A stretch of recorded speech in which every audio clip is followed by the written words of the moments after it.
This is our Forex blog for March 6, 2014, and most people watch these blogs to see some of our easier trading methods. Obviously, we have dozens of tools that we've created, many of them statistical in nature that aren't found anywhere else, and there's literally hundreds of different combinations of ways of trading. Many people, especially new traders, just want to take our trading signals. The red and green tell you when to buy and sell, and the trailing stop tells you when to get out. These are designed to try to stay into the move and not let the noise get you stopped out. You can see this one takes off and you got all the way out here and caught pretty much the entire move up. We go short. It's a counter trend trade, so we're very quick to, if there's any sign that the trend's not going to continue, if any of our statistical tools say it's going to go back up, and a lot of times certain bar patterns like up, down, a couple times in a row, is a big signal that this trend, which should, pull back to probably 38–50%, is not going to. But you can just take these trades and you can see some moderate sized wins, 10 pip win, 15 pip win, 20, 25 pip win, and we're short, and we're still short right now.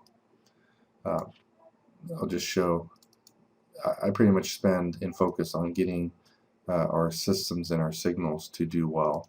Here's the euro from yesterday. I put this on our Facebook blog. You can see here had a very small win, another small win, huge win, huge win, huge win, short around 32, gets stopped out at 37, lost 5 pips, and then we got short here. And then I also have the pound from yesterday. The pound's a lot trickier to trade most days, but it made a little bit of money on this one, lost, made 4 or 5 pips, made 30 or 40 pips, made about maybe 3 or 4 pips, 15, 20 pips, 20 pips, 10, 20, 25 pips, and probably broke even on that, maybe lost a pip. But you can see our signals are extremely accurate.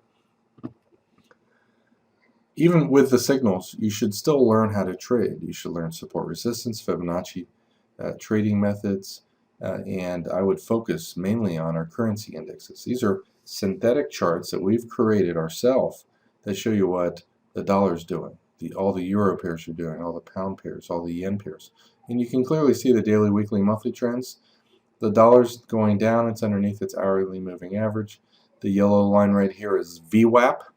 This is heavily used by stock traders and institutions. Basically, it shows you where most traders have positions for the entire day starting at midnight. And frequently you'll see a currency that's weak. It'll come back up to VWAP. It will act as a resistance area, and it's one of the better places to sell. So here's a great example right here at 8:30. Great place to sell the dollar.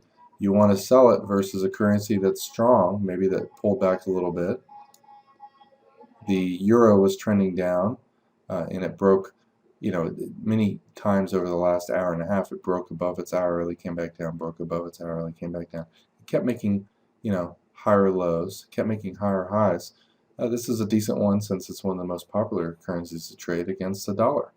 So at 8:30, it's pretty much a no-brainer to be focusing on buys in the euro dollar. So if you go look at this 8:30, you're looking for buys. You can use just simple trend lines for your entries. Long right here, you're stopping underneath here. Kind of follow it up. Small profit, 5–10 pips. Pulls back. We made a lower low, so I don't know if I would necessarily have bought underneath that previous swing low. But when it came back up, this is a 15-minute moving average breakout right here. It's one of our over 150 different patterns that we look for. It probably happens 2 or 3 times a week. In 4 or 5 of the main currencies I trade. It doesn't happen that much, but it tends to be a profitable trade, so I put it in there. But again, we're focusing on buys. You could buy a breakout here, or the fact that it came up and it's trying to push through this level, and it actually made a slightly higher low right here. I'd be buying right here, putting my stop like this, and you can see that the win is, and you actually would have got long right a little bit earlier, somewhere around 50. You can see it was a 50 pip win while risking less than 10 pips. That's 5 times bigger win than loss. And even with this trade right here, this is what you risked. This is when it got stopped out. You you pretty much made about what you risked on that one. And this one, you actually lost a very tiny amount. But the key is losing very tiny amounts when you're wrong, and having bigger wins when you're right. And by using the currency indexes, you can really get a feel for what each currency is doing. Here's the Australian. Very strong, went above the upper containment bands, pulled back to daily, weekly, monthly trend is up. You have a nice pullback to VWAP right at 9:30. And the first time it comes back after a nice trend, very likely to bounce, because the biggest institutions in the world, on average for the entire day, are long from this position. So they're going to defend their positions. They're going to be buying at VWAP. This is an institutional type of tool you're not going to find in most platforms, and especially you're not going to find the Australian dollar index. In the past 6-7 years that we focused on Forex, we've created many currency indexes, but nothing beats just actually seeing the chart, seeing it making higher swing highs. This is a very high probability place to buy. Again, the dollar's weak, the Australian's strong, so at 9:30, it's a very high probability to buy the Australian dollar. So here's 9:30. You don't just randomly buy when you see these patterns, but you're looking at the chart. You can clearly see a nice little trend line going up here. And a lot of times when you project that trend line off the highs, it gives you a pretty decent place for a profit target. And it's kind of going sideways right here. You probably would buy a little bit around 9:45. Your risk is tiny. And even if you got and scalp this trade, you made 10 pips, you bought the pullback, you made 30 pips on that one. Or if you decided you want to wait for it to go above the upper trend channel, and then when it kind of ran out of steam, get out, that's fine. But you can see the, whether you scalped it or you held on for the whole move, your win is many multiples times bigger than what your risk is. And that's the key to trading. Don't focus on winning percentages, because that's something that really only, and I mean this, only amateur novice traders and mostly losing traders focus on. You can have very high winning percentage systems, but don't focus on that. It doesn't matter if you lose 7 out of 10 times, because guess what?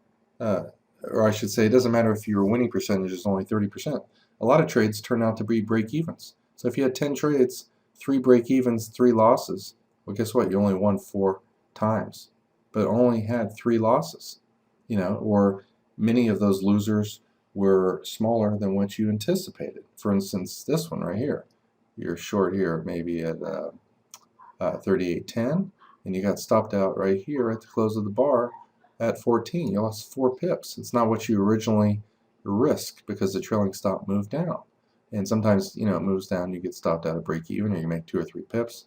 You really don't, you would count those as wins, but it's not what people trade for. No one risks their hard money to make 2 to 5 pips. You want to catch those 30 to 50 pip wins, which is maybe 10 or 15% of your trades are going to be the big wins. The rest are going to be small losses, small wins, and a bunch of break evens. But by focusing on these strong trends, you can find high probability trades. For instance, the New Zealand. When do you actually buy this strong trend? Well, maybe the 38% tracement, but the 50 to 62% is a much safer place to be buying.